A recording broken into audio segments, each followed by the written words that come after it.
Okay, so because of parental interruptions, this is like the 4th time I've read this. So, here we go again. Sorry. Chapter 3. Once I can find it. Nope, there we go. Chapter 3. Sorry. Also, take note. Rebuttal. Because it's got butt in it, and that's my bears behind. No one said I was smart, but I really like the word rebuttal. Okay. Not all that Mrs. Bennet, however, with the assistance of her 5 daughters, could ask on the subject, was sufficient to draw from her husband any satisfactory description of Mr. Bingley.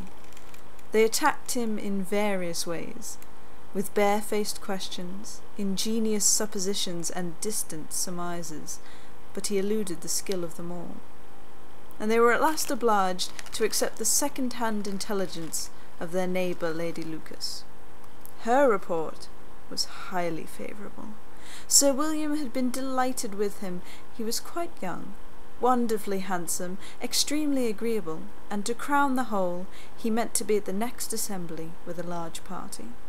Nothing could be more delightful. To be fond of dancing was a certain step towards falling in love, and very lively hopes of Mr. Bingley's heart were entertained. "If I can see but one of my daughters happily settled at Netherfield," said Mrs. Bennet to her husband, "and all the others equally married, I shall have nothing to wish for." In a few days Mr. Bingley returned Mr. Bennet's visit, and sat about 10 minutes with him in his library. He had entertained hopes of being admitted to a sight of the young ladies, of whose beauty he had heard much, but he saw only the father. The ladies were somewhat more fortunate, for they had the advantage of ascertaining from an upper window that he wore a blue coat and rode a black horse.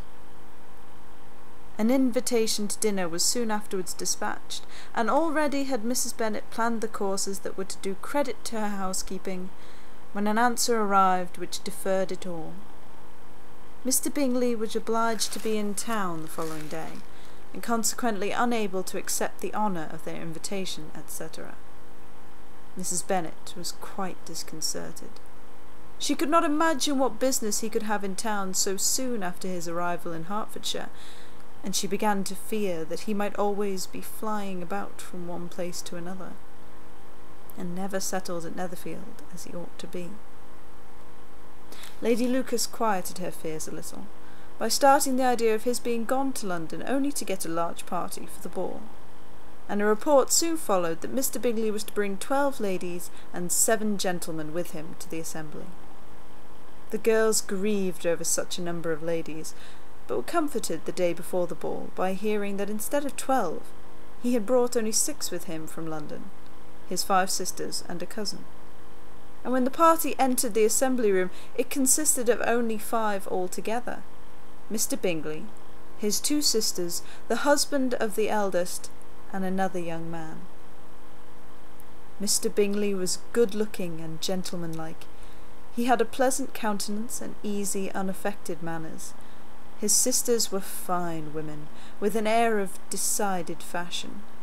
His brother-in-law, Mr. Hurst, merely looked the gentleman, but his friend Mr. Darcy soon drew the attention of the room by his fine tall person, handsome features, noble mien, and the report which was in general circulation within 5 minutes after his entrance of his having 10,000 a year.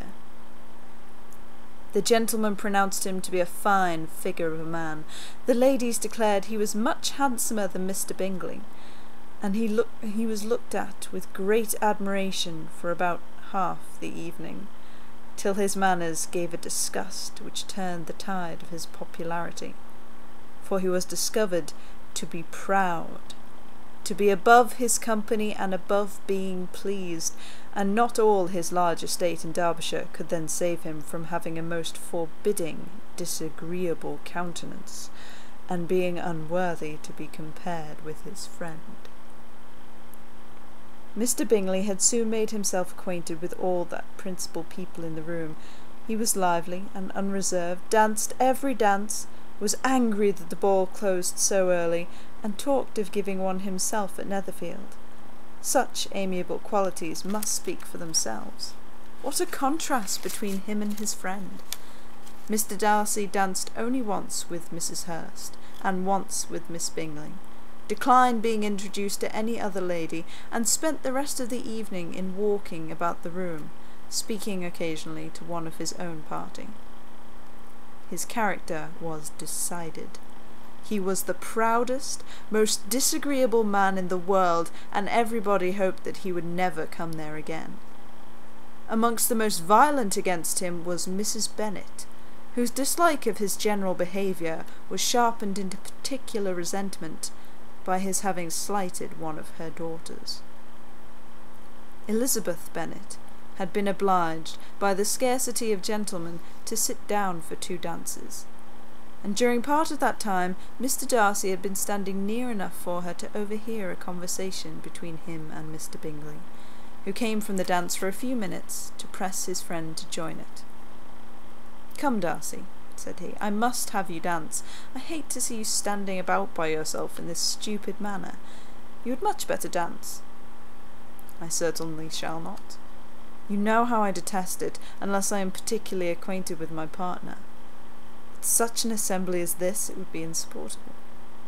Your sisters are engaged, and there is not another woman in the room whom it would not be a punishment for me to stand up with."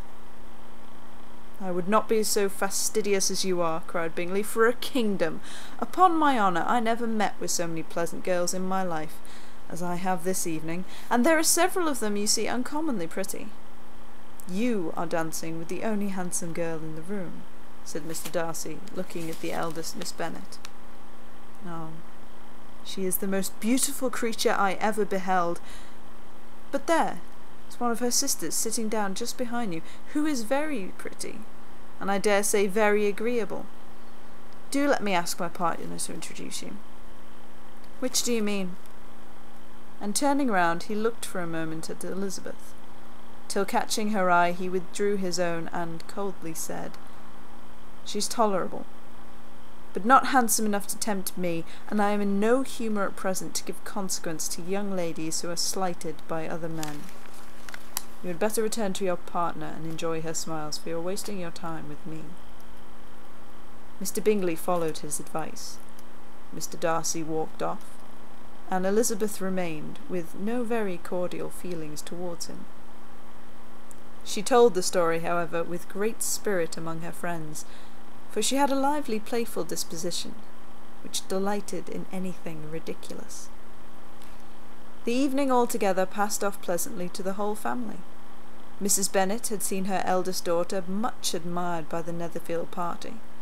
Mr. Bingley had danced with her twice, and she had been distinguished by his sisters. Jane was as much gratified by this as her mother could be, though in a much quieter way. Elizabeth felt Jane's pleasure. Mary had heard herself mentioned to Miss Bingley as the most accomplished girl in the neighbourhood, and Catherine and Lydia had been fortunate enough to be never without partners, which was all that they had yet learnt to care for at a ball. They returned, therefore, in good spirits to Longbourn, the village where they lived, and of which they were the principal inhabitants. They found Mr. Bennet still up.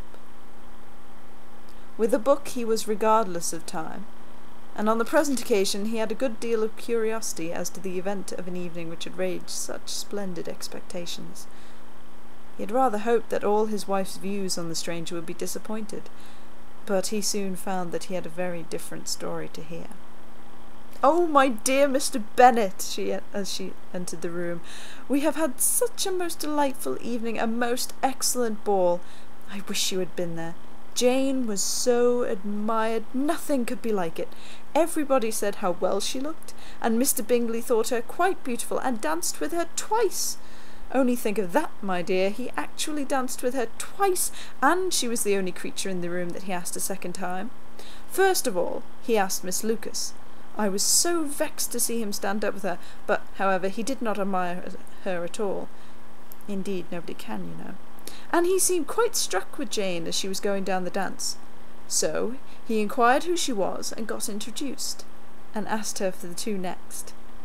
Then the 2/3 he danced with Miss King, and the 2/4 with Maria Lucas, and the 2/5 with Jane again, and the 2/6 with Lizzie and the Boulanger.